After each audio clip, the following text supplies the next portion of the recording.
The summer Pallet was 18. The world was a canvas waiting for a brushstroke.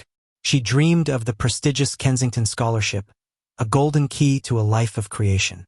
Her younger brother, Reese, was her biggest, if sometimes resentful, fan.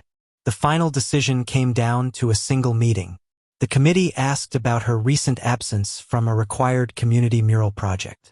Pallet had been sick, but Reese, frustrated by his own failed application for a science grant, saw a different opportunity. He told the committee that Pallet had skipped the mural to sell her commissioned work early for cash, a clear violation of the scholarship's ethics clause. It was a single, tiny, spiteful lie, spoken in a moment of youthful jealousy. Pallet was disqualified. The key was lost. 20 years melted away. Reese's life was built on smooth concrete and glass. A successful architect, his name on towers across the city. He had wealth, respect, and a gnawing silence in his heart that no achievement could fill. Pallet's life was built on a counter in a small-town library, stamping due dates and shelving books. The creativity that had once pulsed through her was now channeled into neat, quiet rows. She hadn't picked up a brush in years. Reese had traveled across state lines and across the years to find her. He walked into the library on a rainy Tuesday, the sudden clatter of his expensive shoes echoing on the tiled floor, shattering the afternoon quiet.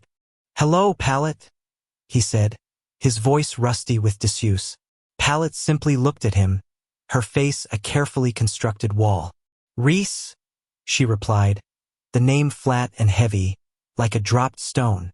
They walked to a quiet bench by the park fountain.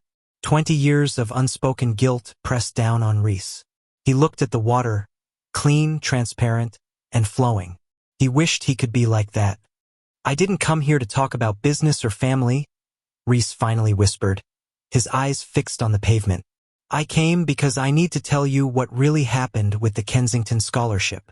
He confessed the whole thing. The jealousy, the lie, the immediate regret that had soured every subsequent success. "I took your key, Pallet." I am so sorry. The words were clumsy, inadequate, and true. Pallet stood up, her composure finally broken. "You had a lie," she said, her voice shaking, "and I had a life. Do you know what it's like to believe you weren't good enough for 20 years? To always wonder what you did wrong?" The silence that followed was 20 years wide. Reese didn't ask for forgiveness. He just waited, head bowed. Eventually, Pallet reached into her bag. She pulled out an old, paint-spattered notebook.